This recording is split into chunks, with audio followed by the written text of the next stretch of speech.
Hello, ladies. Welcome to our Read Review program. Today, we are going to be discussing the material from the translation and interpretation of Alejandra Casado in Red number 109, which is equivalent to Lab 5 or Vuelta 5 of 2024. I hope that you guys enjoyed it, and we have some questions from Inke and Marjolaine that we can start looking at. So the first one from Marjolaine. Can you explain more about the fifth stage of life on Earth, right? Okay, so excuse me. Sorry, my cat needs to, hold on. My cat needs to.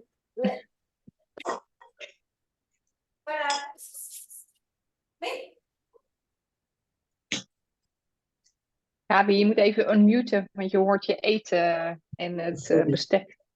Ik had net alles weer gedaan. Ik moet hartstikke opschieten omdat ik straks iemand een bed halen. En ik heb super stress hier. Okay, Nu sorry relax. Maybe you can start over the recording again. Start again. No, Yeah. I'll just leave that. It's fine. See, chaotic. Oh I feel chaotic right now in my life, so that's okay. We'll just accept chaos. And my cat, she's usually sleeping, and right now she just decided she wanted to go out. Okay, so fifth stage of life on Earth. The fifth stage of life on Earth is it's a marker we use, right? It's a reference. It's a structural reference that we use in LGC. And it was something that was named in an event. Yes, in an event of LGC. I don't remember exactly which event, but I can, let me write it down. So I can look it up for you so we can have it. I used to know it by memory and I forgot. So date and event. But we can look at the date because we have it in the application. We have the number of days that have gone by since Alejandra named, well, I think it was through an interaction also in the event where this was named, right? The fifth stage of life on Earth. The fifth stage of life on Earth is also related to apparatus 500, right? And it's also related basically to the evolution of life on this planet. So to look at this reference, it is important to look at the fact that we are looking from the perspective of Earth, okay? It is not from the perspective of solar consciousness. It is from the perspective of Earth. So it is a more relative reference. Yes, if we compare this reference to something like solar days, it's going to be a different hierarchy, right? Because a solar day from the calendar, it has to do with solar consciousness as a whole. And when we're talking about the fifth stage of life on Earth, it's going to be about the third orbital of this planetary solar system, okay? But basically, it has to do with the evolution, like I said, the evolution of life on Earth, where the first stage of life on Earth has to do with survival, right? It's basically what I think it was what Hammer developed. Dr. Hammer That's developed. correct. Fifth Yeah. stage, first stage of life on Earth, survival. Second stage of life on Earth, protection. Third stage, competition comparison. Fourth stage, I think they call it interactions. Relationship. Or relations. Or the substitution of the missing, of whatever's missing, right? So all the things that I do not understand, I have to fill it up with something, right? That is what's related to the fourth stage. And the fifth stage is the administration of all the previous four stages of life on Earth, right?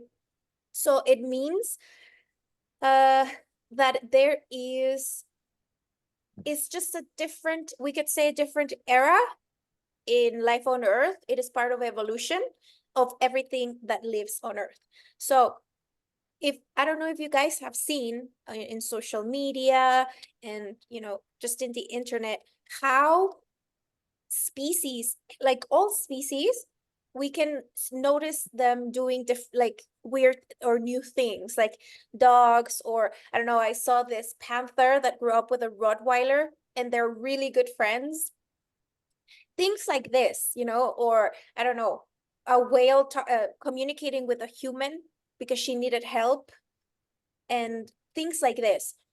So I relate this to the evolution of Earth itself, right? Because inside this endeavor that Sun is in, Earth itself is also going through her own evolutionary process. So this is what fifth stage of life on Earth. It is a stage of life that has to do with more administrative qualities, right? So humans being the species on Earth that is, we could say, that has more qualities. I don't want to say like more conscious or aware because it's not necessarily that, but we have more qualities or more potential than any other species on Earth. So I think related to us, it has to do with also our own self-awareness of the fact that we have a certain responsibility for the administration also, okay, for the administration of our setting. Because if we have the power to destroy our setting, we have the power to administrate it properly and make it prosper as well, right? So basically, that is the fifth stage of life on Earth. Is that better?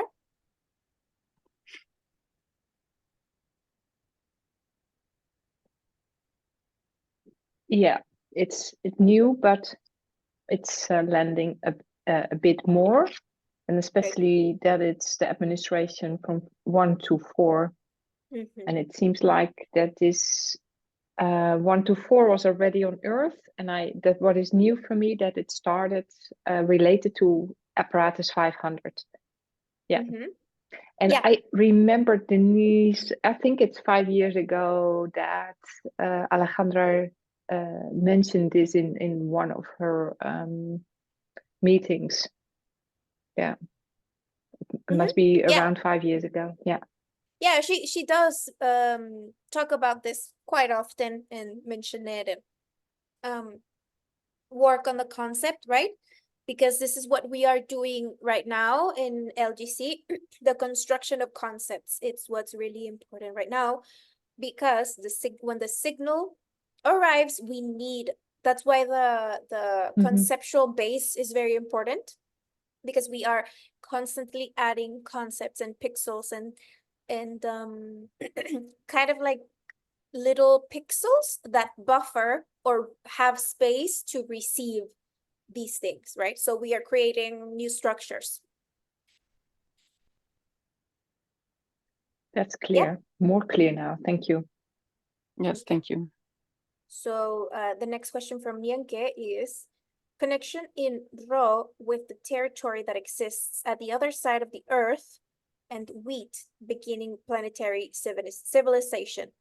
So, okay, Alice starts to say, okay, well, when we are in primary school, we are usually people, the teachers, the system teaches us about these ancient civilizations like the Incas, the Mayas, and such, right? And these civilization, it's not that they didn't have Earth incorporated. They did in their own way, but it is as if they took, Alejandra said something like this, like from the stars and directly to Earth, right? And that is, they had a connection that had to do more with the re-axis, right? But this mark that Alejandra has showed us, which was new, I don't think she had mentioned this before, the beginning of the planetary civilization. And I was really surprised because she talked about it quite really, she was like, oh, the beginning of the planetary civilization. I was like, what? This is quite new and this is quite important. And I don't remember her talking about this before. I don't know if she did, right?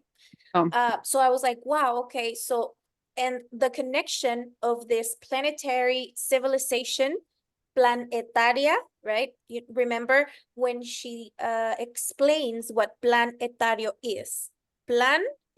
Etario, of age of the sun. So it is a plan of the ages of the sun. So it is a civilización planetaria. And her relating this to the wheat, I thought this was really new as well, connecting these two things. And it makes complete sense. Why? Because the wheat is the first institution, public institution, and it manages the codes of the territories, and it manages the time and the space, right? So she relates the connection in Ro with, okay, I am like the Incas, for instance, or the Mayans, whatever. They connected really well with the stars or with the universe, but they couldn't connect with people inside their own planet, in the other side of the planet. So wheat, that's what wheat kind of like established, or it's what it stands for. Connectivity, global connectivity through telephones or telephones. Basically, initially it was telephonic codification, right? So Ale relates this to a connectivity in Ro, right? And what is a connectivity in Ro is being able to communicate with each other. Why? Because the Ri axis is non-transferable, and the way that Ro is constructed is through interaction, through communication with each other. This, what we do when we meet, when we talk, is we try to fractalize a little bit of my inner codification or my inner Ri axis. And I try to fractalize that, and that is Ro, right? So I thought that was really, really important and really interesting. And I think it was by the end, yes, it was the last day of lab 4. From the establishing of the wheat, we had 580,000 days, 58,000 days from the wheat, right? So this was an important mark as well in the lab. And then in this lab 15, which actually today we have 58,016 days from the establishment of the wheat, especially in lab 5. Lab 5 being the lab of the administration. The administration of what? 1, 2, 3, 4. And then after 5, we have 6. And then we have 4, 5, and 6, right? Labs 1, 2, 3. And then labs 4, 5, 6. And then labs 7, 8, 9.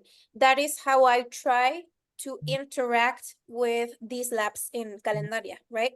So the first 3 have to do with, if we put it in the calculator, right? We go like that and we organize it like that. So 5, if we look at it in the calculator, is in the center, right? So 5 kind of, we could say that it has access, or it's a connection to every other point there. So lab 5 is quite important. And the fact that this is connected to the mark of the wheat and the planetary civilization in lab 5 2024, and we're becoming aware of this, it's really important. And now that we are talking about the 5th stage of life on Earth, and we're talking about the 5th lab, we're talking about the planetary civilization, the 500 apparatuses, all of this is intertwined and interconnected, and it is working together to construct a structure that's going to be containing us, right? So it is really important that we as contents are aware of how the structure, or the to begin with, the time that we are living in Gaia, 5th stage of life on Earth, has to do with that, and the structure as well, that has to do with the 500 apparatuses, and that have to do with lab 5 and all of that. That is a more structural aspect. So yeah, is that better with the wheat and the planetary civilization? Yeah, I think it was really interesting. So then I always like it when you talk about that. So how I understand it a little bit, we have to work on our connection in Rho and include with that the connection with the whole territory of the Earth. And the wheat was the first institution who really did that, who really started that connection at the territory level. And the Yes. Mayas didn't do it that way. They did it only in the re-axis. And now Yes. we really have to, from that, continue also with doing it that way. Yeah, and reasoning these notions, because when we reason, we are creating neurological paths, Yeah. new psychological constructs that receive these stimulations, right? Yeah. Because we remember in the beginning when we first started to learn LGC, we had nothing to receive anything. It was just like, it was like crashing and crashing and crashing of structures.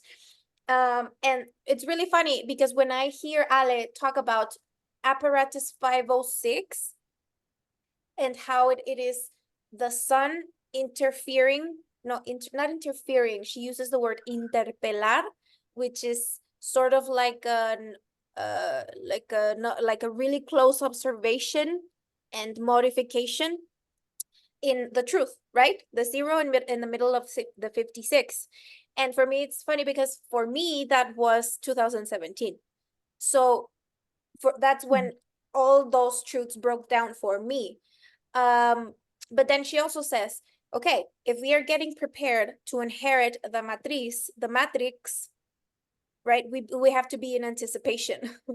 So yeah, for me, those breaking of structures happened, this is happening socially now, and it's gonna probably continue to happen socially.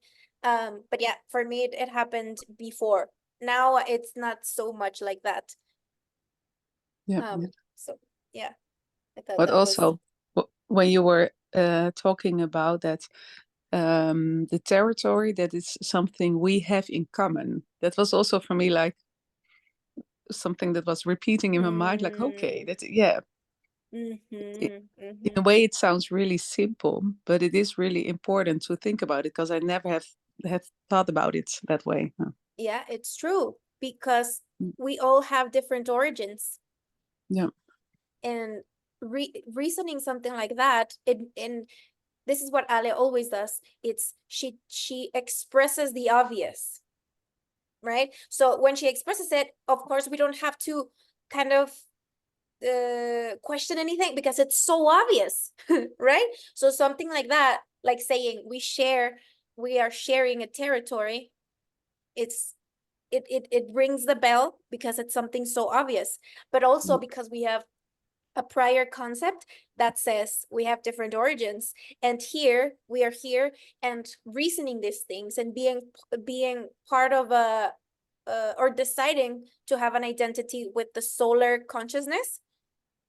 I think that notion, what you just said, is part of that reasoning, that okay, we share a territory, even if we come from different places, it doesn't matter, we're sharing a territory, and if we decide to take an identity with this space and decide to be a part of the preservation and improvement of the setting of the frames of the structure, then of course, like we're gonna be part of the code, we're gonna be part of the creation of that frame, of that structure. But on the other hand, there's other people that even if important things are before their eyes, they cannot see it. They just cannot see it, and that's okay. They're probably gonna be leaving soon. Hopefully, if they are damaging our setting, hopefully they do.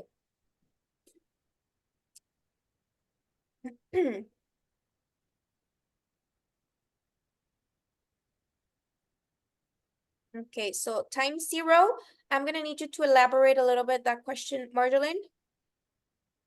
Yes. I need to leave for a second. I'm picking something up, but I Okay. catch up. Okay.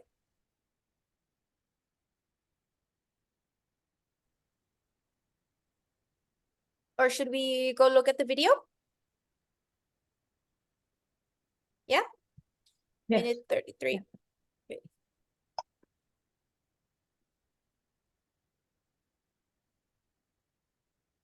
It's handy that you wrote down the times. When I think about it next time, I will do that too. So Very Oh, yeah. precisely. Yeah, so we can find it more easily. yeah, then it's when that's handy, then that's possible. Okay, I'm gonna listen to it and hold on.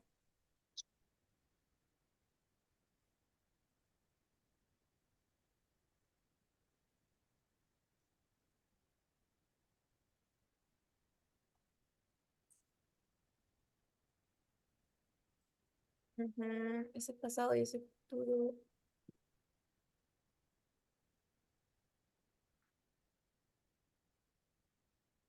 She's talking about, I'm gonna have to turn this off.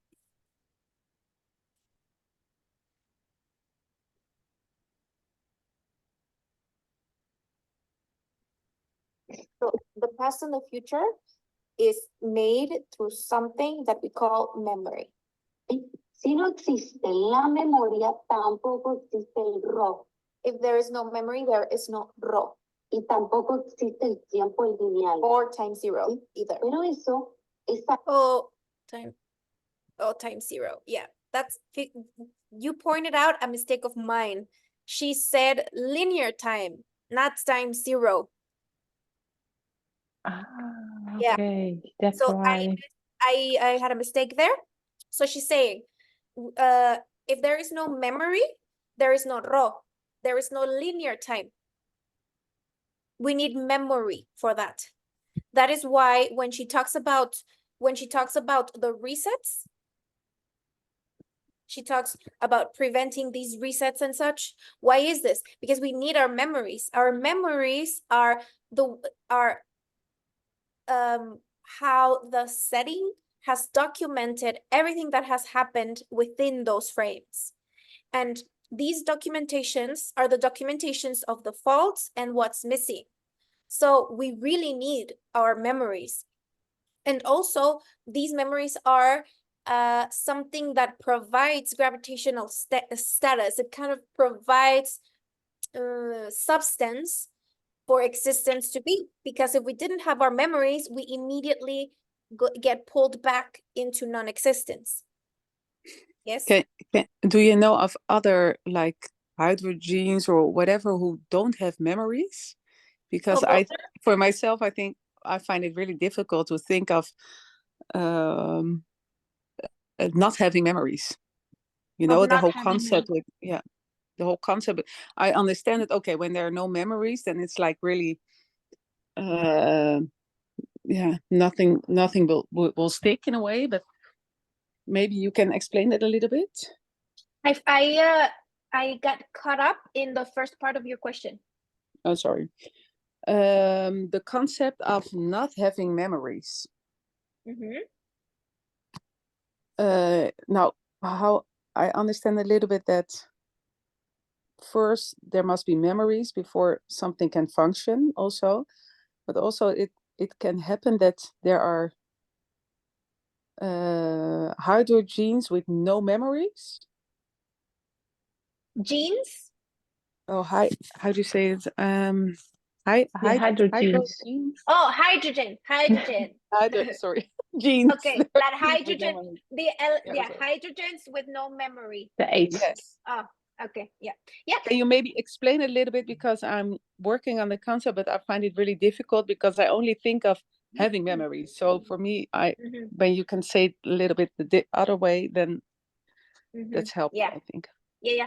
Well, hydrogen, remember, the level of the hydrogen is the most basic and most common element in the universe. And we could say it's the simplest. But in that level, it is an immaterial level. There is no, it's immaterial, right? It has no matter, it has no gravity, it has no density. So it has no memory. It doesn't need it. We could say that it is a part of the subatomic realm. We could relate it to that.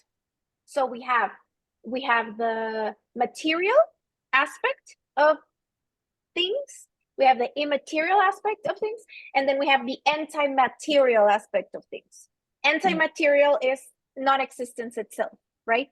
So the level of hydrogen and helium, it is sort of like a neutral area. It is neutral. It has no density, it has no matter. So it has no memory, of course. It is free. It is, we could even say it's imaginary even. And in that, you know how Ale always talks about that imaginary realm where you can do whatever you want and be whatever you want. Yeah. But when you decide to self-challenge and you jump into the gravitational hole to have a gravitational existence, then things change. Because in every level, we're now looking in our heads at the periodic table, right? Every level has a different configuration.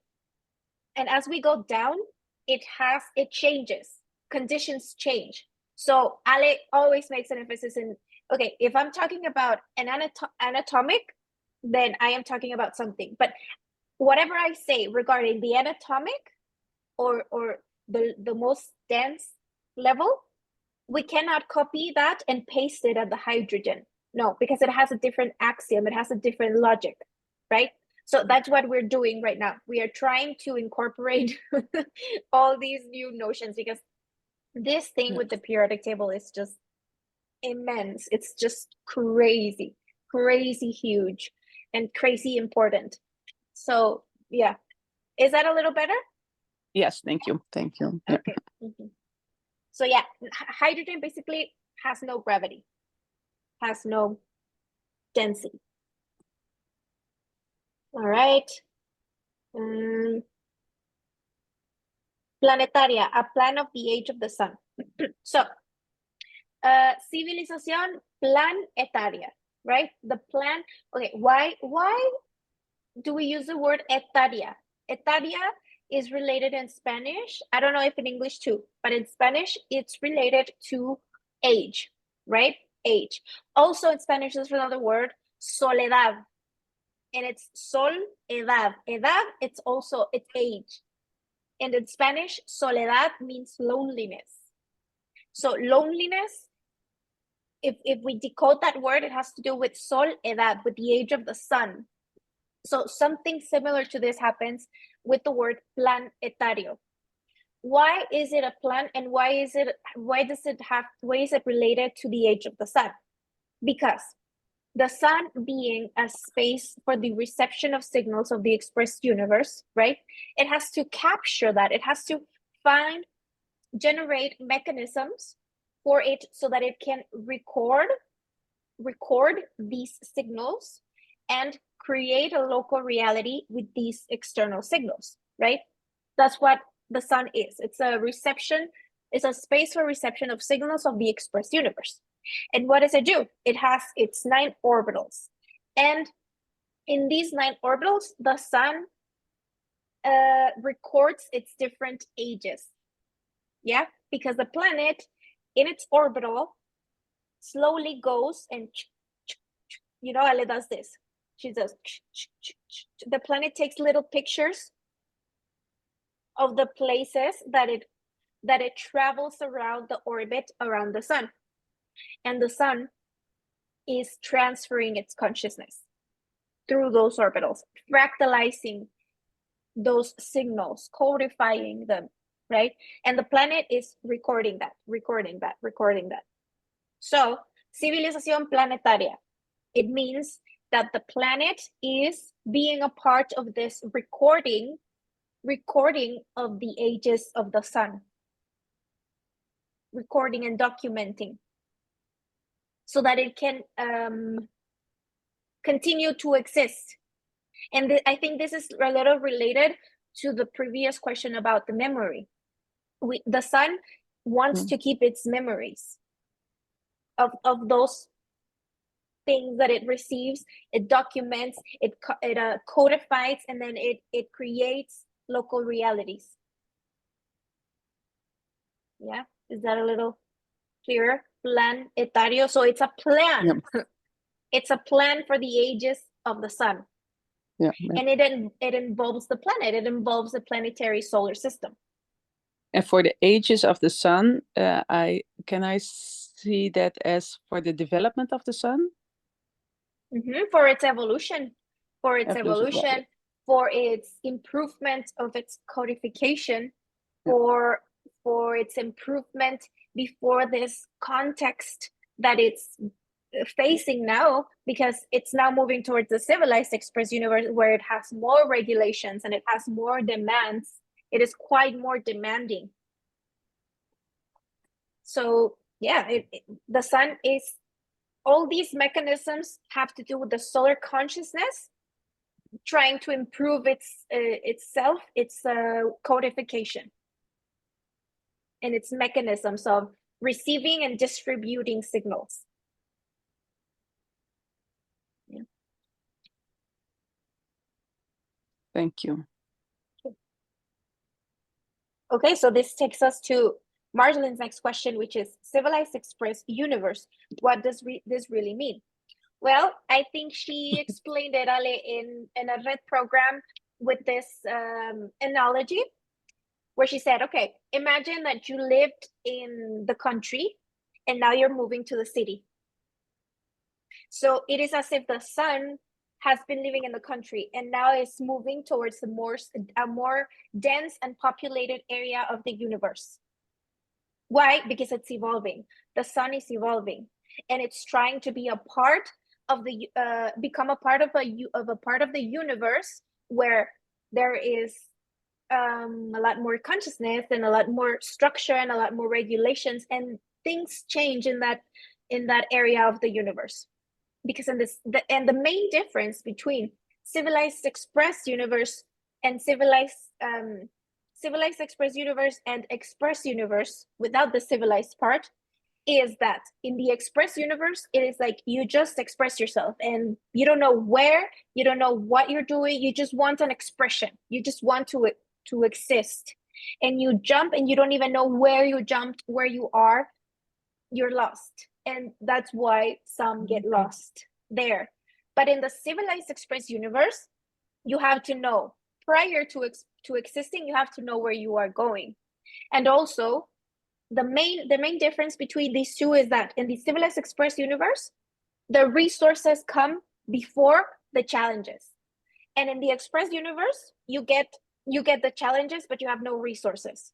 Why? Because you don't know where you are. You don't know what structure you are in, whose structure you are in, or what matrix you are inside, or who's controlling you. You don't know. Because why? You just wanted an experience, and you took a train, you took a tour bus. They were like, oh, you want to go? Yeah, I want to go. And you went. Different from when you particularly construct your downfall to existence. If you know prior to living where you're going, what you're gonna do, what's gonna happen, like you need to have a certain idea in your codification before you exist. So the civilized express universe has more regulations, it's more demanding. And this is for sun.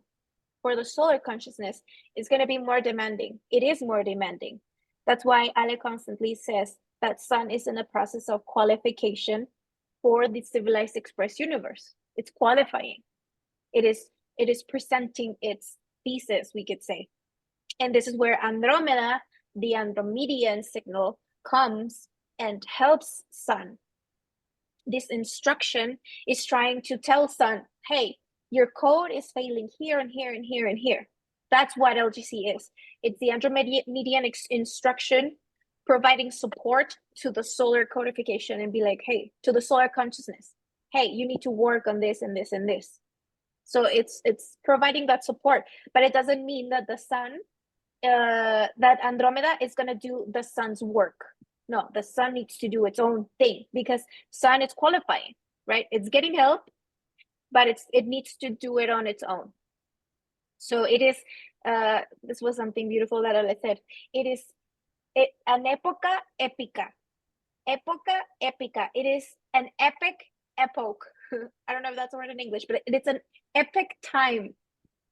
We are living in an epic time, and quite privileged of having, this firsthand observation of what's happening, even if it's a little bit through a little lens or a big lens, it doesn't matter, but we are being aware of this transition of the solar consciousness. And it's also really scary because we don't know what's gonna happen. But Ali says that things look quite well, but we are seeing little sprouts of success, even if we don't think so. But yeah, so Civilized Express Universe and Express Universe. The main difference is that in the Civilized Express Universe, we receive resources and then we get the challenges. In the Express Universe, we receive the challenges, but we have we have nothing to receive it with. So basically, that's why the Express Universe, it's trauma. And then we don't know what to do with that later because we have no resources to capitalize it. Denise, did we go from an expressed universe to a civilized expressed universe? That is what Sun is trying to do. That is the transition that we are living in right now. And that is what the Sun is trying to do. There is an attempt of Sun. We are qualifying. And what is the role of the human being in this process? Because I know Andromeda is saying to the Sun, these are the faults, and you can work on this. And what is the role of the human beings with this process? The human beings, I think it may vary depending on the configuration of each human being, because the human project is a universal project, and it's a very ambitious project as well. The human has really, really big potentials. So it's gonna depend on each human's configuration prior to existing. But we could say that in this transition, for example, we cannot compare Alejandra as a human being, compare her role as a human with Elon Musk's role. You see? Because Elon Musk's role has to do more with control, manipulation. It has to do with what the 400 apparatuses needed or did, because the 500 apparatuses, they don't, like the 500 apparatuses, the requirements for humans to be a part of this new stage don't have to do with control, and don't have to do with power, and don't have to do with money and success and fame and all these things. It has nothing to do with that.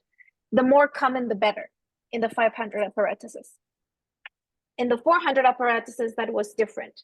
So see, the role of Elon Musk is different than Alejandra's. So I couldn't say, I'm using this example just to say that it's gonna vary, but maybe we could say that in the 500 apparatuses, there is an opportunity for humans to take this opportunity and take this identity in the solar identity, take identity with this territory, and be part of the creation, participate in the creation of the codification, right? So what we do here in LGC is we attend to the instruction. We give support in any way we can. Each one of us, in any way we can, we give support to the solar codification. And even just reasoning these things is a great support for the solar code. Even just reasoning these things, even just talking about these things, discussing them, this is helping the construction of concepts, the construction of the structure that's going to be containing these new contents that are coming, right? So by speaking, we are codifying. By reasoning, we are structuring. By receiving, by constructing these concepts, we're going to be receiving these signals in a more clear way, because we are receivers. That is the main quality of a human being, is a receiver. A receiver of what? Of the signals. The solar code, the I don't know if this is something that I don't have very clear yet, but this may be signals not just from the sun, right? But we have to be trained enough to differentiate these things, because we may be receiving signals from interference and we may not be able to differentiate that. That's why this whole process is also a training to differentiate what is solar native code and what isn't. What are the different structures? What are the different perspectives? What are the different hierarchies, the different scales, right? So yeah, I think the main role is mainly the receiving. We are receivers, mainly, and then the reasoning and the construction of concepts. Because, you know, when Alejandra explained the meaning of LGC, she said, okay, it's logic and it's global because it's the Earth. I mean, it's global and it's convergent. It's global because it's related to the Earth, and it's convergent because it's in relation to the sun. But in relation to us, it's gravitational and it's conceptual.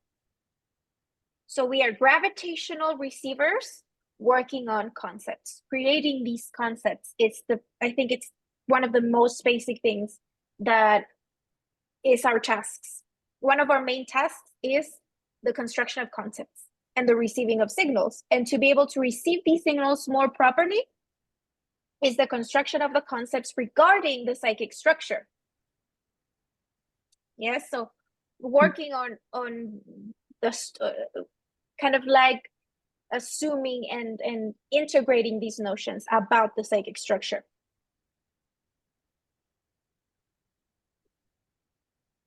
Great explanation. Thank you. Yeah. Get more and more clear.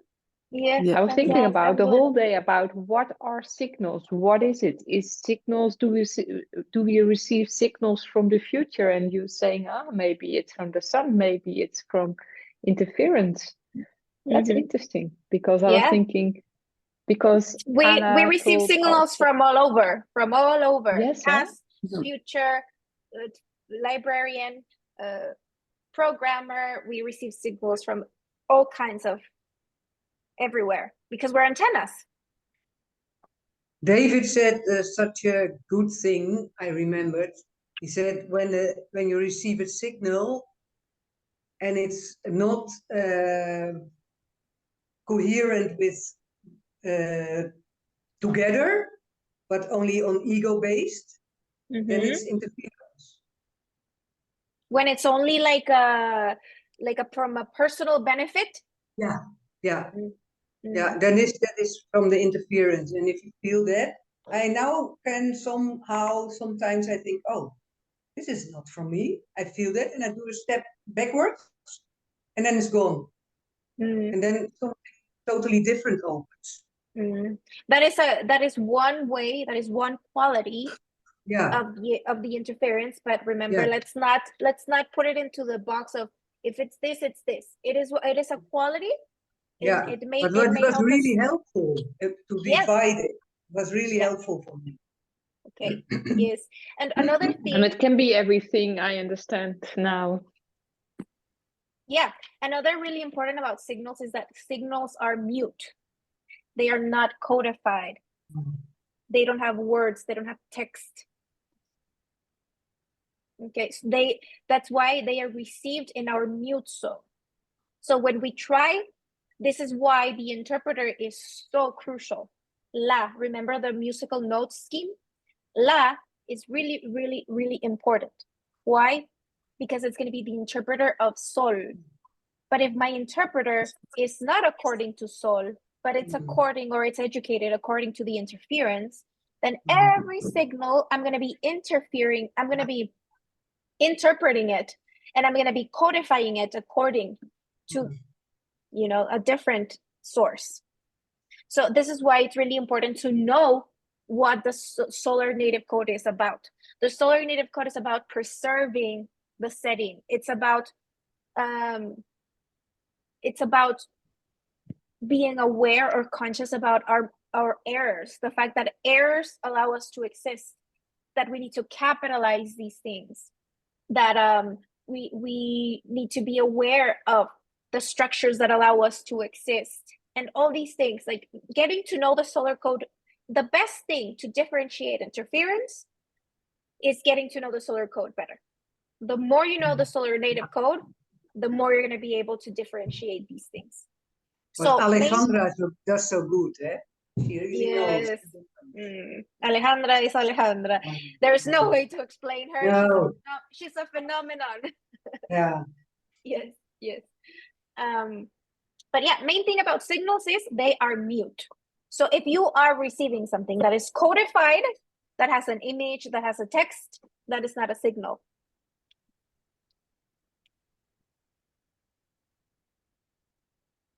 And the thing is that what Alejandra shares with us is a fractalization of the signal. She's fractalizing the signal. She's codifying the signal. And she always says, what I receive is far greater than what I'm able to share with you. Can you repeat the last thing? Alejandra always says that what she receives in her re-access, because the re-access is non-transferable, and what she tries to do constantly is she tries to fractalize what she receives. But she says that what she receives is far greater than what she's able to share with us. So she receives even more information than what But she's no, sharing. she doesn't receive information. She receives a signal, and it's mute. Information is not the same thing because information is codified. It's already a Very program. important. So she's receiving signals. Signal, the Andromedan signal, instruction. It's an instruction.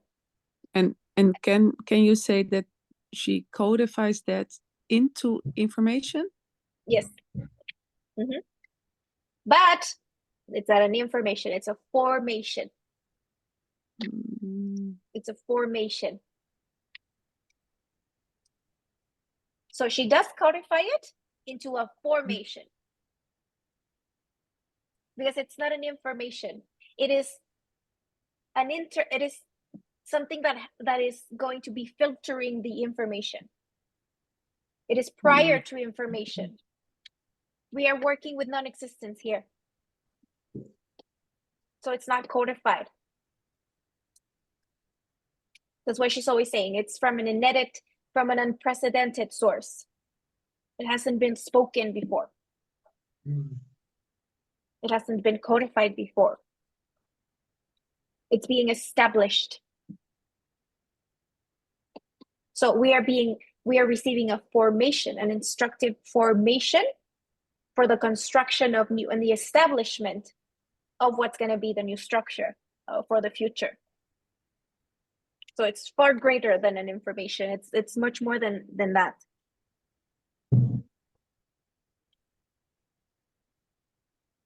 Yeah. Okay, so next question from Nienke. I have from go ahead. this thing, because it's the first thing I heard is Denise. So she's codifying the signals to formation. That's why she always used drawings and like the what we had last year, the 4 graphics level graphics. She is always using graphics. Another thing with the graphs she never wants to do that. She does it because she has no other choice. But she hates images. Hates images. She'd rather not do it. Why? Because it's really hard to put into an image something like this. Yeah. Right? So it is important to know that that's why these things are always being updated.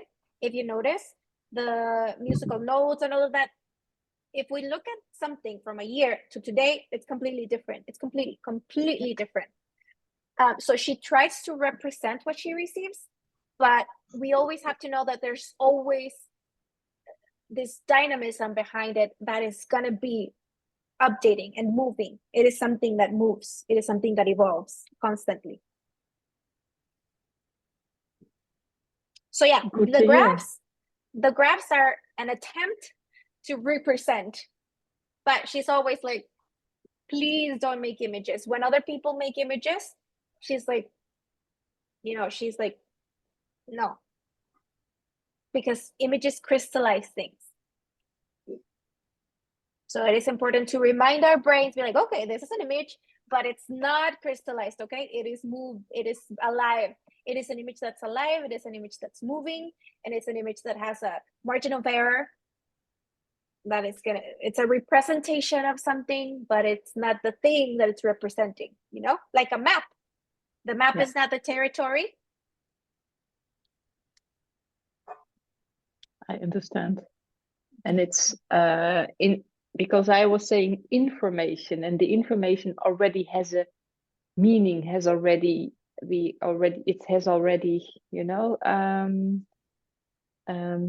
words, but she is receiving formation. So it's codes. She only receive codes, and she No. A signal is not codified, not codes. She's receiving in her mute zone. The signal is mute. It has no text. When she tries to fractalize it, she codifies it.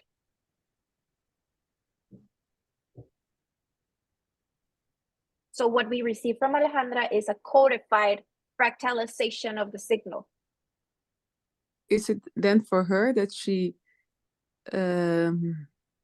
what is her process? She receives it in a mute zone, and then she's like, oh, then she noticed for herself that she has some information about the subject, and then she is working on that and tries to codify that, and she knows like, okay, it's not coming from me. Yeah. and it's coming from Andromeda or something. Yeah. And even her own process of realization of how this works, we have been witnessing it, how she herself has been realizing things in front of us. Like she's realizing things. She's like, oh, what? But the thing is that what she receives is a construction of meaning, right? Within the signal, there is like a construction of meaning inside. So there was this person in the group that asked a question, and it had to do about meaning. She was asking, and she was like, but I don't find the meaning of this. And Ella was like, well, you're not going to find it. You're not going to find the meaning, because the meaning is articulated through the resonance. So if there's no resonance, there's not going to be an articulation of meaning. You're gonna want to intellectualize everything to understand it, but that is just gonna corrupt the signal. If there is no resonance, there's gonna be no construction of meaning within in Ri. And is it also that process? Because I thought my way of seeing it before the event, when she did the events, that was also a way for her to do this process, or The process of fractalization. yes, and working from her mute zone to make it to codify it.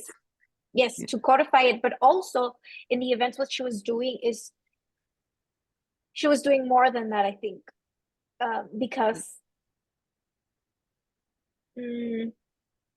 she's also realizing and I think we're going to be realizing what happened in the events, because we were establishing certain things in different territories. Yeah. So like I Yeah. think it was something that she was doing, fractalizing the signal, Yeah. but also As a specific place. in a specific place. Like she was doing something in that specific place and time, like what she did in Peru in that specific Corbera event, and then that was interfered actually by Soros. Maybe I'm not assuming it, but like there's talk about that.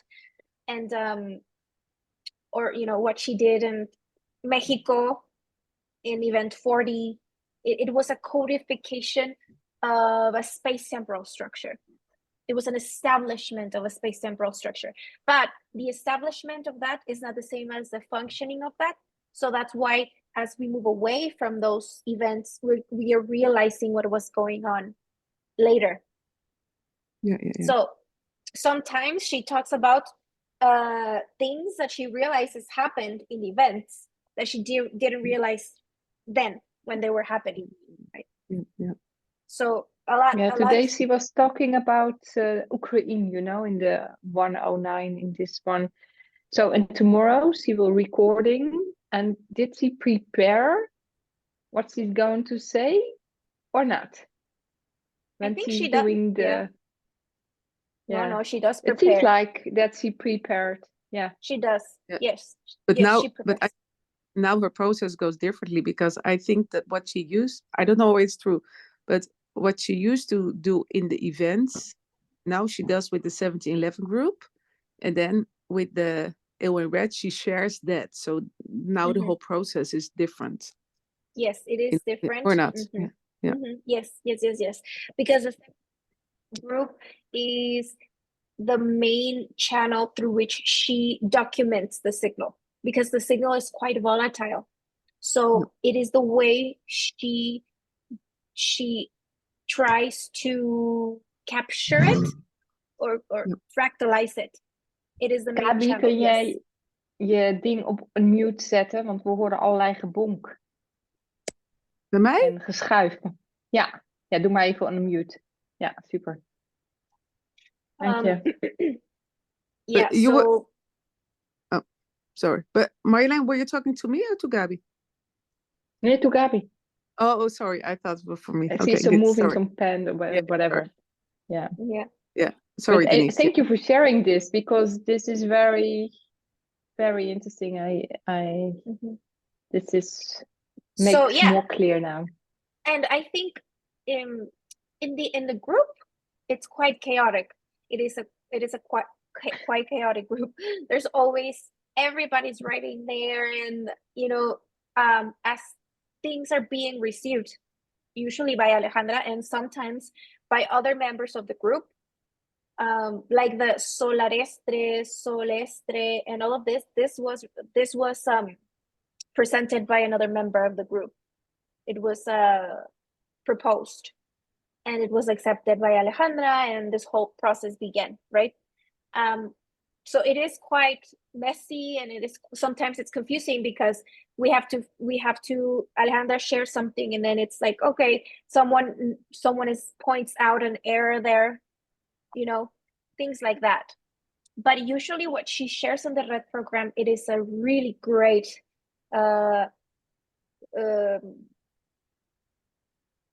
content. Like, she puts it quite well. Everything that goes on in the group, she shares in the like it's very rare that she doesn't share in the program what happens in the group. It's rare. It has happened sometimes for reasons, because there's people that misuse this information, and we have seen this. There's people that are not using this information responsibly. So I think that's Also the main in the reason. group, in this 711 group of 1711. Really? Okay.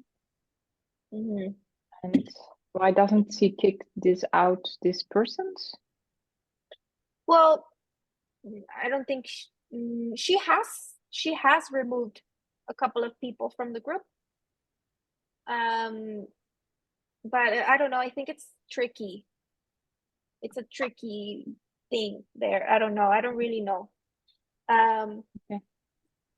But what she says is that there may be people. Oh, something really interesting that she talked about is resonance and counter resonance.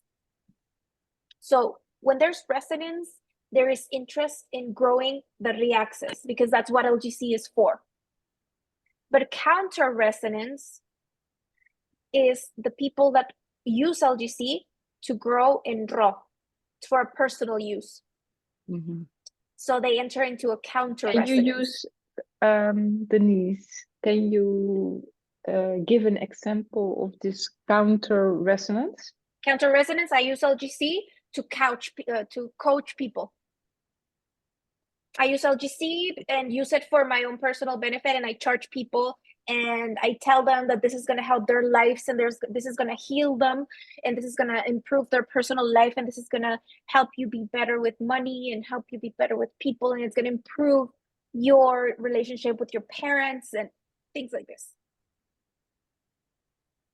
And it's a lie because you can't do anything with LGC without resonance. So there is no way to sell it. So there is some people that use LGC for a personal benefit, or even it could also be used to manipulate others. Because if I learn the language of LGC and I, use it outside, it's gonna make me look more interesting. Oh, this is really interesting. Oh, it's gonna grab people's attention. Things like this. Me personally, I never talk about LGC outside LGC structures. Ever. Never. Never gonna happen. Ever. Because I'm really good at sniffing people's intentions. So counter resonance and resonance. Resonance is the knowledge that LGC is gonna help you grow the reaxis. But if you want to go and grow in raw, it's gonna be different. It's completely different. Growing in raw means having more capacity to interact, more capacity to communicate, more capacity to interconnect with others, more capacity to do concrete things and such. Does that make sense?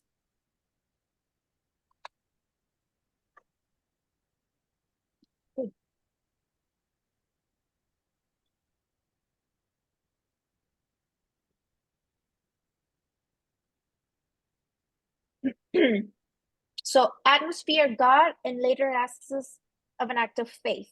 Okay. This was really good. I really like this topic about God. Because Because later this- on she talks about the Bible and the fraud of the Mhm. Bible, but Yeah. this was before. Yeah. So I thought this was really, really good because she's like, okay, this atmospheric God, and she says atmospheric God because it comes from outside of the atmosphere, right? And it connects to us through the atmosphere. We could say it's an external consciousness, these atmospheric gods. And then I thought, oh my God, I really cannot believe this because it really did impact me.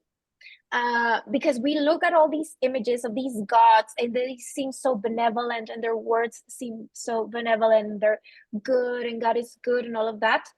But when they ask for an act of faith, okay, why does God ask for an act of faith? Okay, sorry. Because they want a reassurance that they have bypassed the solar native code. That is intrinsically deceitful.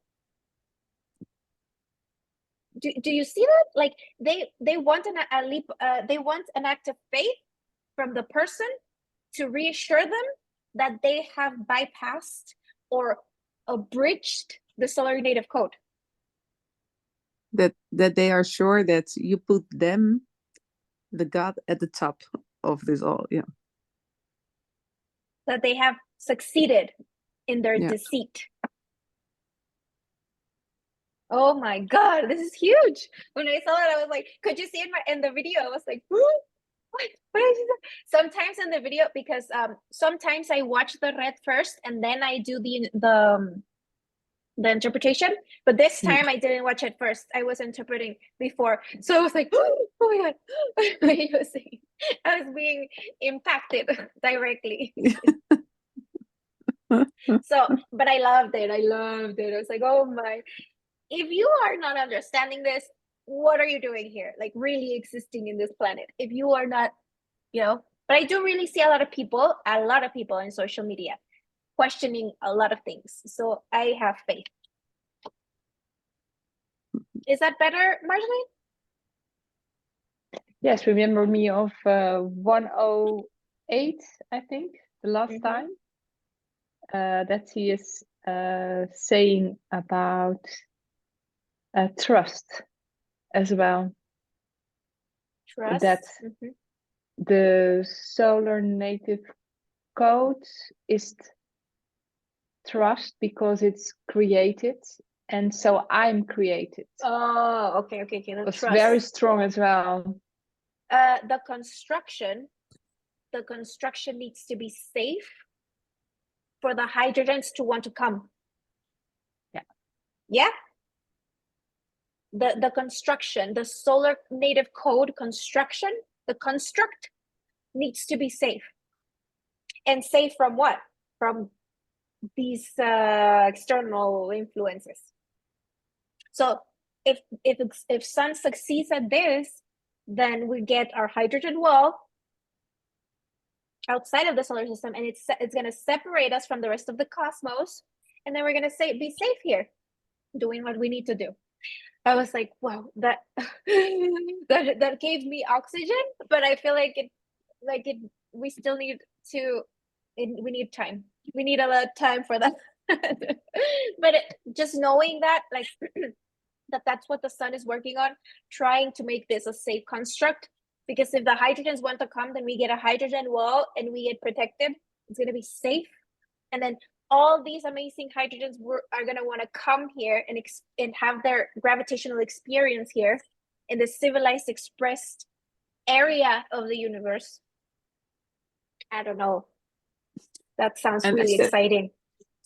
Yeah, it sounds really. And with safe, is that does she mean with that there are that they're not coming interferences through that the Earth can't handle? Mm-hmm. And that has to do with Gaia and Tierra. Remember? Yeah. Gaia being the self-awareness of Tierra, because Tierra is a printer, and if you ask the printer to self-destruct, it's going to self-destruct. But Gaia is going to be regulating, going to be like, oh no, this I can't. Tierra cannot receive this, so no. So something similar to that, with in the scale of Sun.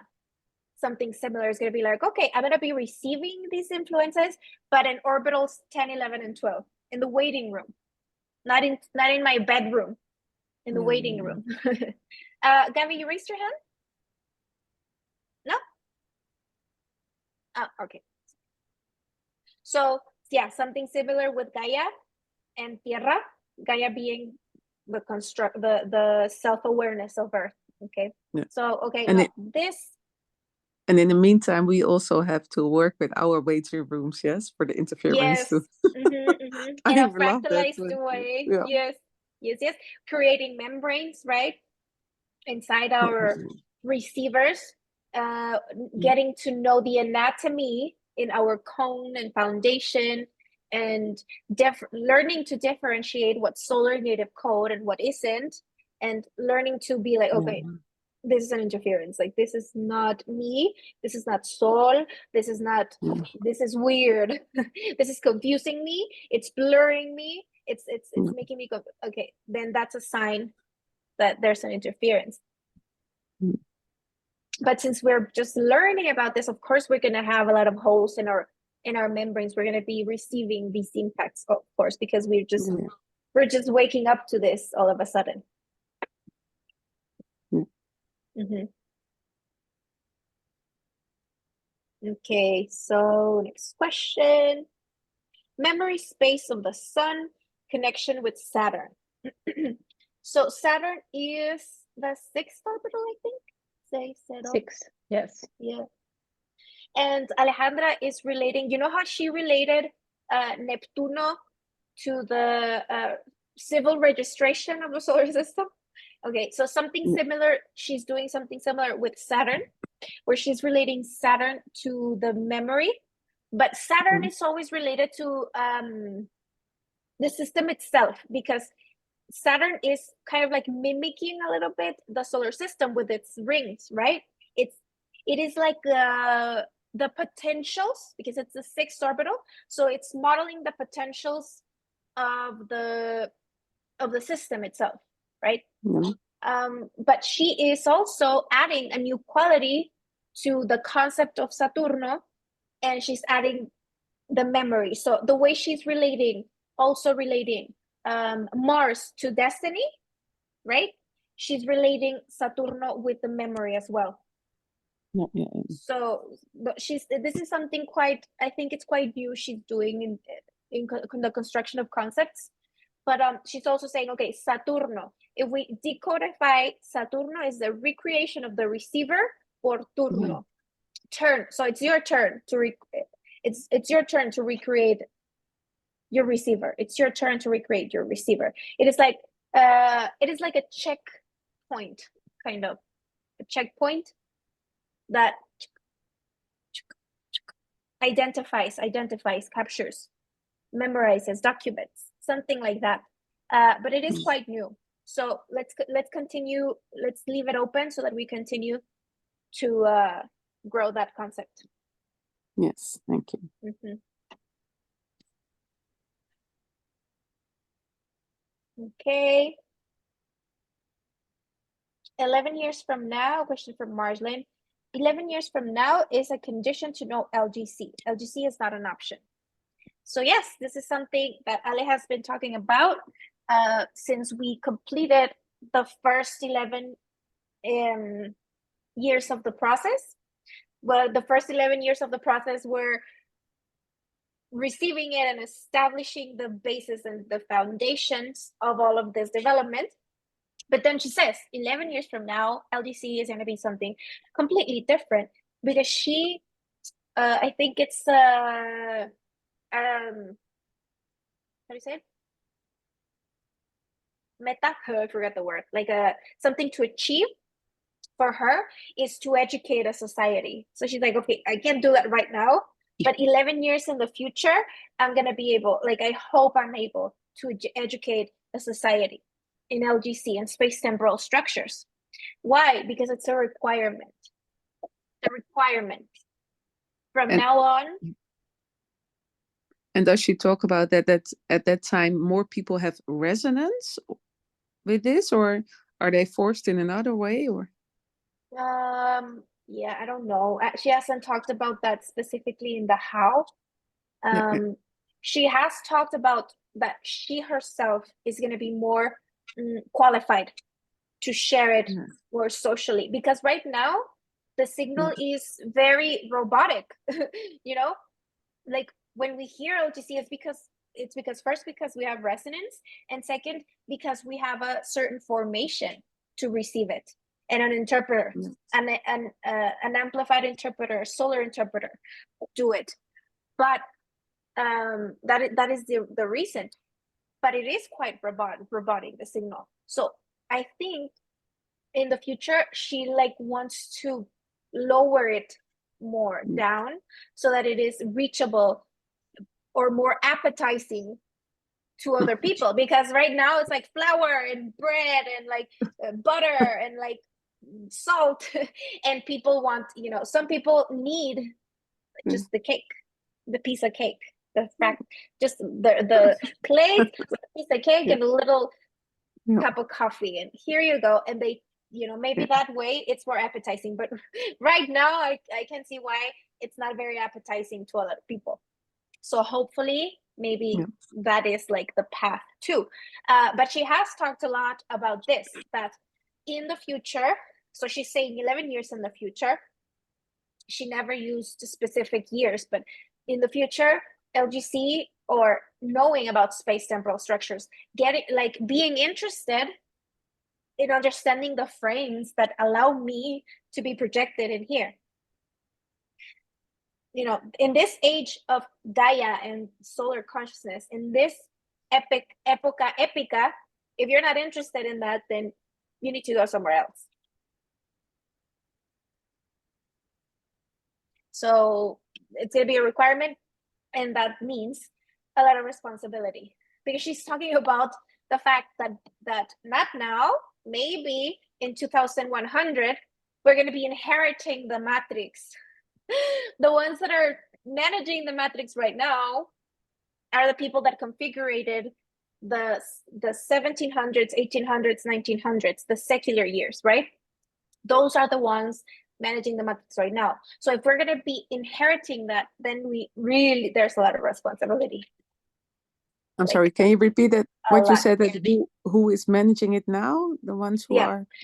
So she has talked about this, how the people that the society called elite have had these families. Yes, they have been codifying since the last 3 secular years, which have been 1700s, 1800s, and 1900s. Those last 3 secular years, they have been codified by these families that society calls elite. And these are the people that are in charge of the matrix right now, right? Okay. But when we're talking about year 2100, it is a completely different age for the sun. It is a completely different moment for the sun, because sun has transitioned this exam and is trying to qualify, right? So it's trying to improve the quality of its code. And now we're going to have to be in charge of that codification in 2100. So it is something like we're being formed and educated to reach that year, because we have to be ready by then. Something like that, something similar to that. But when she talks about inheriting the matrix, I'm like, oh, Jesus Christ. That it's just, that's a lot. Like that's but and does she, because indeed is also, I think, connected with that. First it were the bloodlines who like connected with all this, but do you think the people who do that, those families, they are aware of the fact and they really do that on a conscious level? I think they are a little, like, somehow conscious, yes. I mean, not space temporally conscious, but they are aware of how they can control. They have their control mechanisms that involve manipulating elements and manipulating like things that science doesn't publicly say, but they know it and they use it. But it has to do with, and they do things, discoveries on this specific time, specific place, and it's not a coincidence. They have also information, and sometimes she talks about it, that it's not a coincidence that this was happening. So they must know more. Yes. And that's what about the Skull and Bones and the Freemasons, they have kind of knowledge. Yes, they have a kind of knowledge. Of course, that's not space temporal knowledge, because if it was, it's not. it'd be helping the solar native code and preserving the environment, and that's not what they're doing. But yes, so it is kind of something that Ale also said in the program, we are evicting. She used the word and then you look the Yeah, word yeah, up. Evict. We are evicting all the interference to the solar native code. Mm. So Yeah, hopefully that works out. Yeah. So Yes, yeah, in the year 2100, I 2100. wrote down, be ready for it. It's a transparent matrix. And on the hydrogen level, it says we will have safe experience. So for me, I have explained that then the whole periodic table is really, really ready. That's what I understood what she said Well, in the yeah, it's being reconfigured. The periodic table is being reconfigured. It's being completed, and it's being updated as well, so that it becomes. Oh, another thing, so that the matrix becomes transparent. Mm. That's why Confucian and I don't know, these deities or gods that speak in languages or give this encrypted messages, all of that's not transparent. So the matrix is becoming transparent. The mechanisms of the matrix are becoming transparent. So anybody interested in understanding the mechanisms of how a star works and how it creates a local reality, anyone interested in that, that's very attractive actually. And it's something also Alex has explained, like there's a market being created so that investors want to invest in this star, because this star, if it has more hydrogen, then it has more credit to keep on existing. So this project, Sun needs to make it appealing for external investors, something like that, so that it can have more hydrogens, so that it's safe for a safe investment.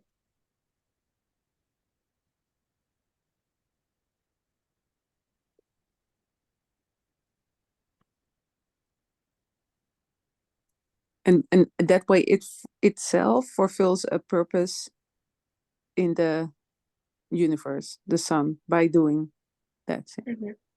Yeah, and she also says that it is an ambitious project. From part of Yeah. Sun, it is very ambitious. And I think the human project is quite ambitious as well. Yeah. She So said it several times in 109, yes. So yeah, that sounds quite exciting. I hope I am here still. So okay. Next question from Nienke. 8th level of the periodic table. Wait, yes. So basically, she hasn't officially presented an image or anything, not even in the group. But she has spoken about it, where, okay, we know that the table has 224 spaces. And that francium, that 87th element of the periodic table, which is on the bottom left corner of the table, it's on the 7th level of the table. And she says that this is not right. This is not correct. That francium should occupy the 8th level. So what we're gonna do is Alejandra is gonna do, she's gonna clone that last level of the periodic table. She's gonna clone it and put it on top, in the middle of francium and radon, I think it's.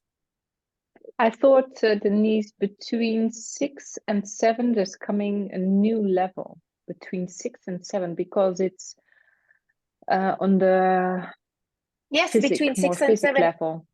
Yes, between 6 and 7. That's correct. But the last line, that's going to become the 8th. Yes, the last one is 8. Yeah. So that francium 7 becomes 8. Yeah. Yes.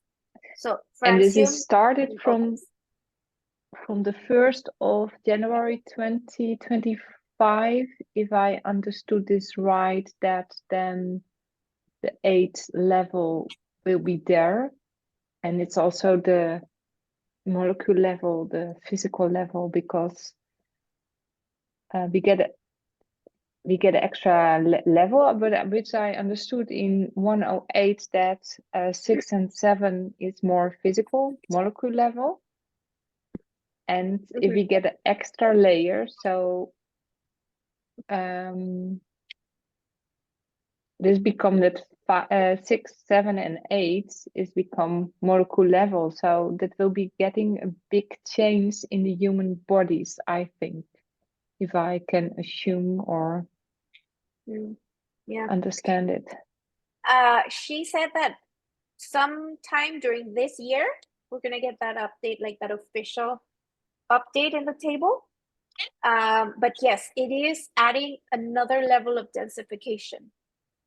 So this alludes to the concept of evolution is equal to densification and not abstraction, because evolution, like the that thing we were educated with elevate your vibration, and you know, this fascination for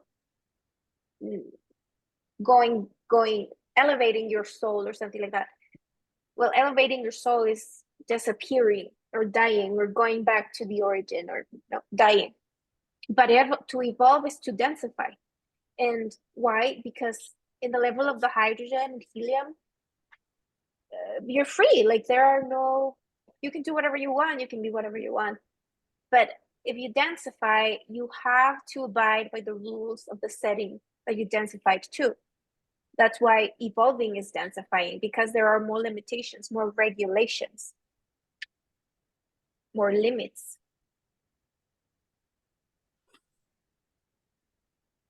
So, of course, and I think we are already receiving certain changes in the human body already. Do we feel that? Or do we feel that, the change in our bodies? Or That's is gonna, it depending on the person? Yes, that's gonna depend on the person, of course. Okay. But if we are changing our cosmovision, we're mortifying ourselves from like our intrinsic code. We are adding new notions to that. There's some modification. There should be. I mean, I don't know how, or not specifically, but I'm sure there would be somehow. So yeah, basically is the addition of another level to the table, right? Then the another level of density that alludes to the concept of to evolve is to densify. That's basically it. And we're probably going to be receiving the update sometime this year before the apparatus is done, which is quite precise.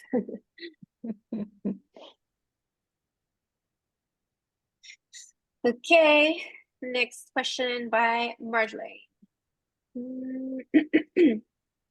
Every consciousness has a star. Consciousness, star, anti-material. Can you explain to me that one, please? I just wrote down what she was saying in 57, and I didn't understand a clue of it, because okay, yeah, it was a little confusing. It was a little bit chaotic, and for me it was very interesting. Suddenly she said the code is broke, and then I'm thinking, this is interesting, that every consciousness has a star. And even that was not she was talking about evicting interferences to the solar native code. She was talking about that, and then she was saying, okay, what are these consciousnesses doing here? Why are they here? It is because they broke the code of their native star. each consciousness has an origin, a star of origin. Yes. So whatever consciousness we have here, using the sun's resources, because they are quite aware of the fact that sun is a young star and that it can be violated. So they come here, why? Because they lost connection to their star of origin. And their star of origin, losing the connection to their star of origin, also loses their connection to the primary unfoldment. And the primary unfoldment is the one that provides, it's the source, the energy. So because they lost that connection, they search for other sources of energy. And that's why they come here. Sun is their source of energy. So they present themselves as these illuminated deities using the sun's energy. So, and then Alice said, okay, we are now evicting these consciousnesses from here. So this is now a connection between stars, because a star, if they broke their native star, then that star goes to antimatter. So that connection is like this is not a problem between stars. Like a star that is existing can communicate with a star that's not existing, and they're going to be communicating to see what that consciousness is going to go, like the destiny of that interfering consciousness, the origin of that consciousness, the original star of that consciousness. And the sun are going to be like, hey, what are we going to do with this guy? He's quite problematic. Like, what do you want to do with him? Where should I send him? Or what do you want to do? You know, something like that. And does that how you say it? Does that is there a contact with humans needed to get the energy from the sun? Contact the energy with the humans needed. Yes. I don't know if Is it's that why- needed. Why they bother humans? So why is it for the sun? For Yeah. God interested that people do that kind of things? You know, why do? Yeah. What is the connection with the humans in there? That's a good question. I think it's the need to manipulate, to control. Okay. And because we are quite manipulable, we're quite naive. So anything that comes and presents to us as something bright, we're like, oh, shiny. Yeah. But then in a way they can cut off our energy we get from the source. Yeah, I don't know how to. It is because remember that interference is it's something we need to evolve. It's a challenge, because the challenge of interference is to evolve to the scale where interference is, right? Yeah. And also this is a space-temporal adventure. Yeah. And in the express universe is everything, you can do whatever you want, there are no rules. So it is like we have express universe bandits, something like that. And our particular consciousnesses are here, and we are quite naive as well. Like the sun, we are quite like, oh, where are we here? Like we're learning, but there are other players in the express universe that are more aware of things and that have lost their connection to the primary unfoldment. So yeah, I think humans are a medium. Probably they're like a medium to get that energy from sun, something like that. Like I would assume something like that. Yeah. But there are consciousness here that are more, how do you say, like avivados, Alice says, like clever. Are they leaving because the periodic elementary table is more getting they are leaving because the solar consciousness cannot support it anymore. The solar consciousness, and because Mhm. That is the main because reason, it's like, changing. because of the evolution. It is like there's a Alice said in lab 4, there is going to be a, what do you call it, like a pill that you give to animals for parasites. That was lab 4. Like there's like a there's a In the Pluto, she sanitization. mentioned it about the 29th of February this year, and that's Pluto was the interference planet, and that it's from this day it's receiving this tablet. Yeah, to clean Pluto, and also we were influenced by the interference of Pluto. And this No, day, not the interference not of Pluto, but in Pluto was interfered. It was like in the orbit. yeah, sorry, it was otherwise. Yeah. Oh, yes. And So I understood that in the leap day, in this leap year, that Pluto was cleaning. That the process that Pluto will clean the interference. I don't know how the process is nowadays. We are in March, maybe nearly 1 month later. I don't know how the process is in Pluto. I think she was talking about, that the update, the day of the apparatus of the update in the apparatus, the day of that is December 31st. But that is an update related to the frames. But when we're talking about the 60th day of the year, we're talking about an update, but it's in relation to the contents. Yeah, something like that. And then when she talked about Pluto, she was talking about why it wasn't considered socially, it wasn't considered a planet.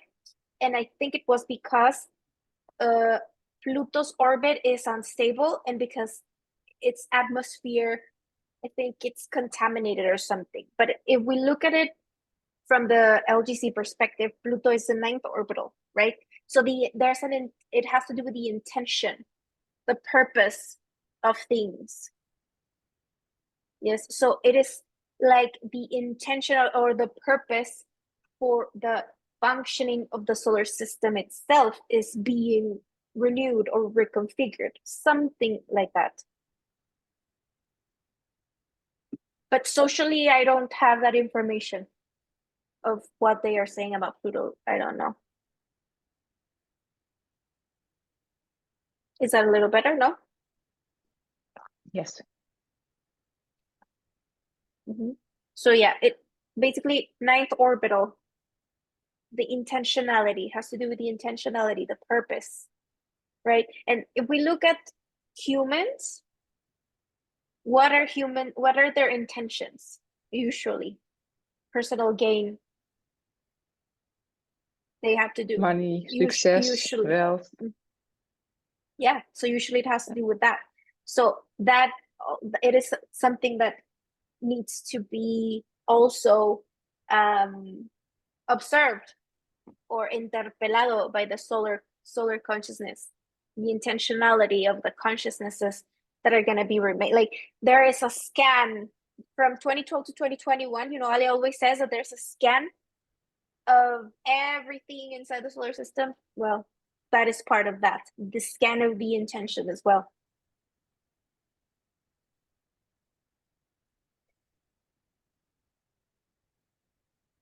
So, okay.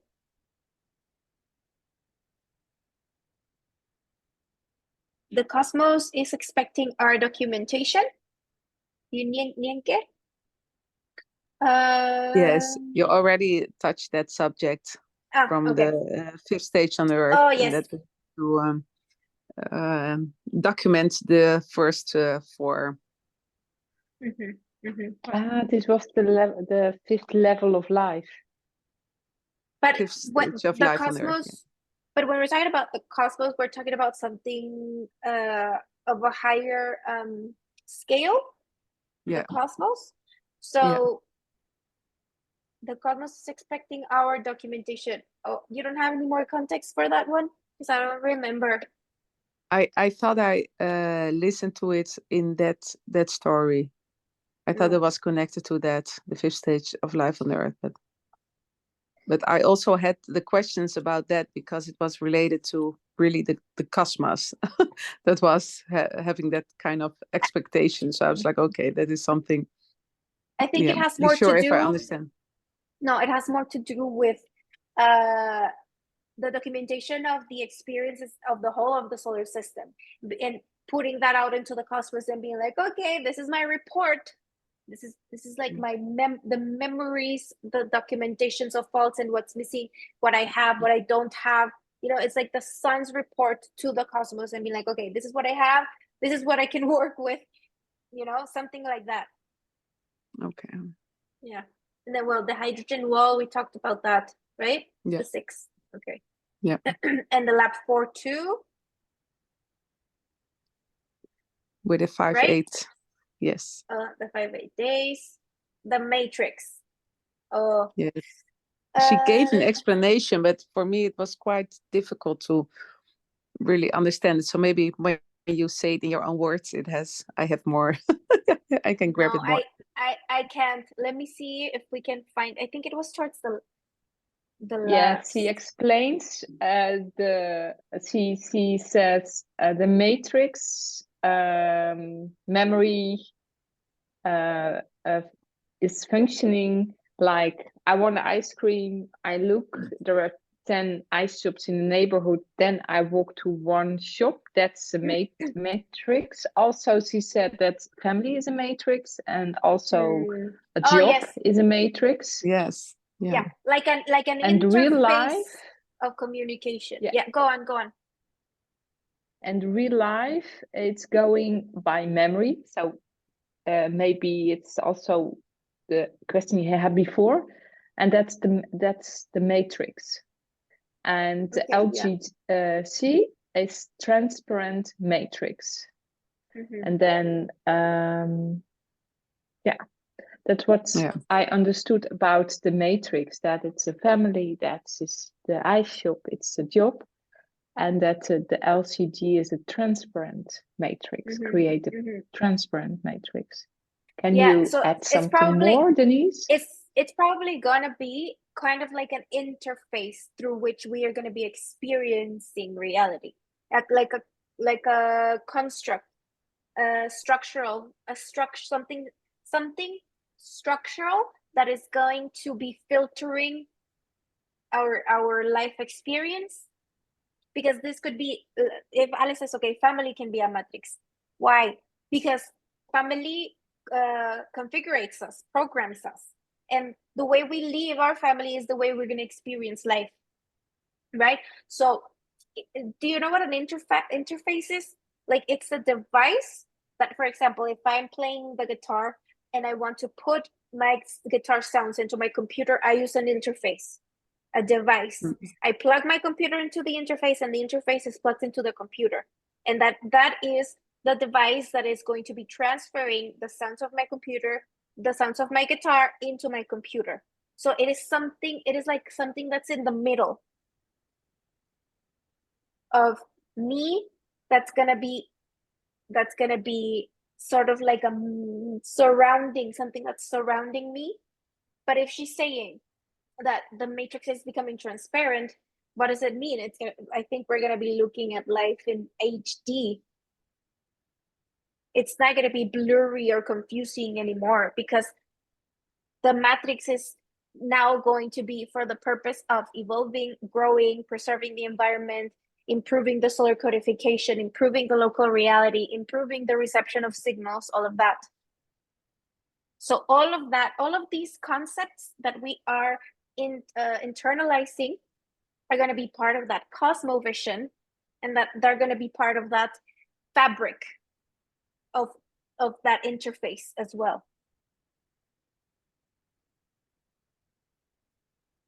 But yes, that explanation, I don't remember it exactly the way she explained it in the in the program. I blacked out a little bit there. That's crazy. Okay, 46 frontier event. Don't really understand why. Something similar to what we talked about, the way she attributes qualities to certain concepts. To the number 46, she has always codified it or decodified it as frontier or as border. So the event in Ukraine, it was event 46, and she always has called it event frontera. Because a 4 to the left and a 6 to the right. So this, I think this kind of creates a limit to the limit of the possibilities of my design. 46. That's why it's a frontier, it's a Okay. border. The border of the possibilities of my design.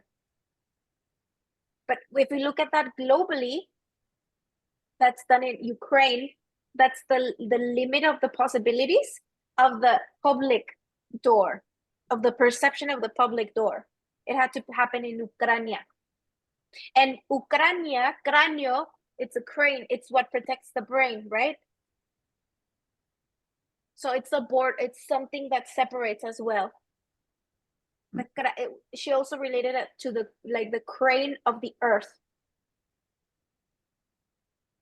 Okay, thank you. Yeah. So, but yeah, basically that's it. The limit to the Yeah. possibilities of my design. Yeah. And the Because I was origin like, of okay, life. yeah. uh, Oh, yeah, sorry. go. No, it's good. Yeah, I was like, okay, I was like 46. That's a board event. But I was like, well, why? Mhm. But now I have it. Yeah. clear. Okay. Good. Next question. Energy comes from the source. I have to worry about the code that I will trace in the consciousness and that will memorize in the solar planetary system, not about energy. Can you explain that one a little bit? This is exactly what she what she said.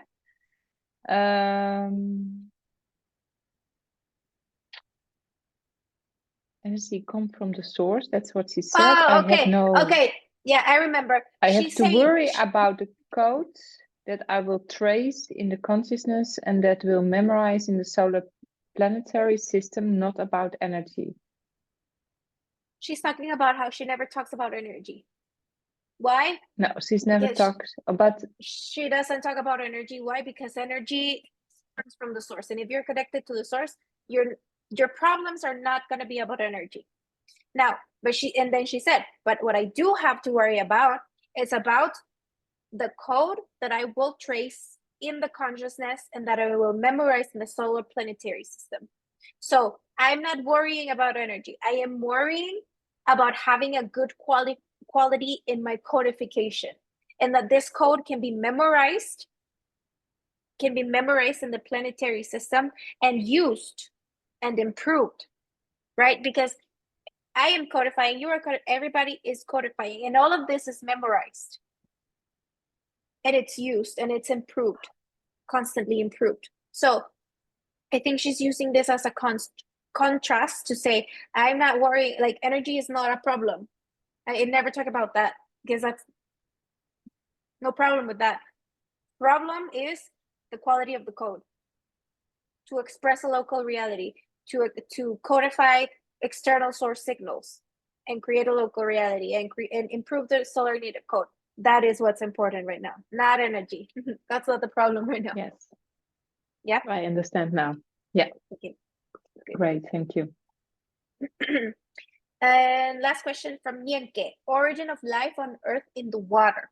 Oh yeah, so that's when she was talking about the Bible. She was like, okay, this document that we think it's sacred, okay, no book is sacred. And even its beginning is wrong because it's saying, in the beginning there was verb, right? I think that's the first part of the Genesis. Before there's a verb, so many other things happen. Like before that, because that's secondary unfoldment. Before that, we have primary unfoldment. And this is intrinsically wrong because life began in the water, and in water we don't talk. So I thought that was just so brilliant. Just brilliant. It's really brilliant. Really brilliant. Yeah. Really And, beautiful. How can you debate something like that? So I went swimming after and I really felt the silence of, we don't talk in the water. And the Yeah. Bible starts with the verb. Yeah, it's really brilliant. And another really interesting thing she said about the Bible, she's like, if you found something inspiring in the Bible and it really converges with something that's inside you, and you do it because it converges with what you have inside, then do it. But you don't do it just because a sacred book says that you have to do it, or because the Bible can inspire you just as any other book can, right? But the important thing is that you really converge with what the book is showing to you. But no book is sacred. So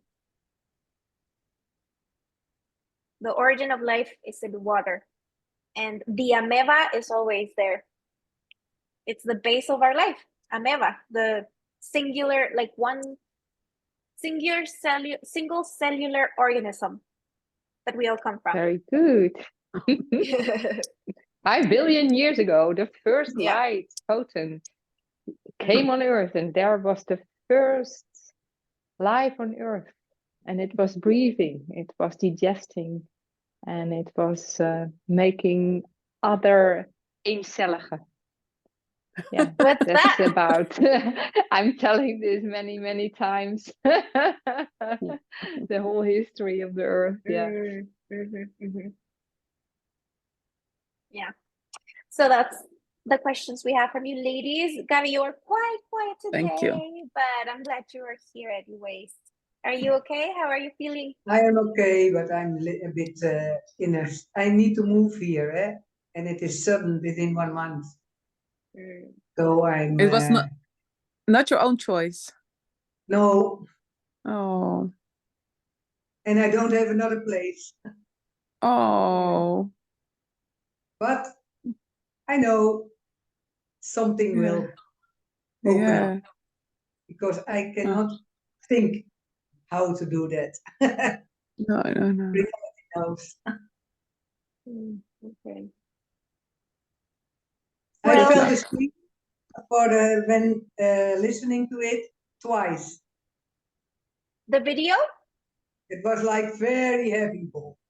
Oh. I was awake, but it was like heavy. Oh. And I was like, can I get my eyes open? I had it 2 times in the evening. At before 8, I fell asleep with this. No way. That's crazy. For me, it was the Yeah, first yeah. half year. It was so tough and go Yeah. on, and I had to work hard to concentrate the first half hour. Then it was okay. And then the last half hour till 30 minutes, till 20 minutes, I fell asleep only 10 minutes. And I heard that Gabby will fall asleep all the time with this. No, Yeah, not yeah, all the yeah. time, in the first part, not with The first the part. musical notes. Ah, yeah, okay. Only Yeah, in the yeah. first part. And the musical notes was like, I'm awake again. Oh. I really don't know. Wow. Okay. When she That's so said interesting. Alma is in Spanish, it's very, it's not dense, and the soul is heavy. And so I was like, okay, I'm awake. I really don't know what happened there. Wow. That's so So I crazy, didn't huh? All make the any things that notes, happen. but somehow I absorbed it. Mhm. But Yeah. I have less space now. I'm still. It's a big mess Yeah. that just came picking up a very big bed, which I'm very glad it's gone because it's not movable. So I need to It's a lot of unstuff. work, Gabby. Yeah. Yeah. Unstuff.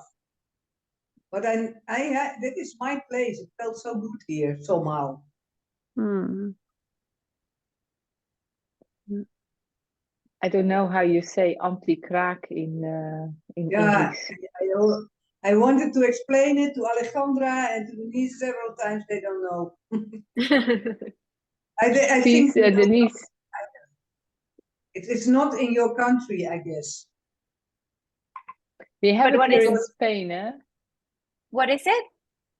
Yeah, I live, but it's not my house. I pay very low rent, and I watch on houses. that Oh, okay. they occupied by somebody else. This can only work in Europe because Latin America, no, this would not work. So that's why we don't have it.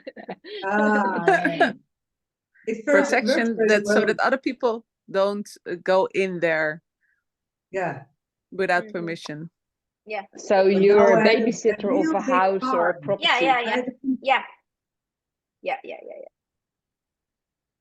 That's What cool. we Yeah. can- It's a Let's say, housing yeah, I'm mechanism. available where reality wants to have me. Yeah.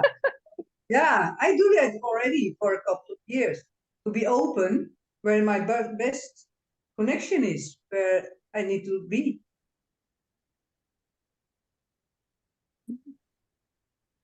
And when the Maas was overflowing, 1 month before, I was with my camper. That's the river in the Maas, Netherlands. There there's a was river in the Netherlands. too much water. Yeah, like this far in the big city, otherwise the whole city was overflown. And 1 month before, I was with the Maas. One side, other side, one side, and swimming in the Maas.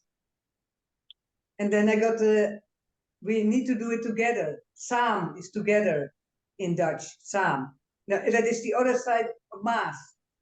Maas and then saam from the future. Very interesting.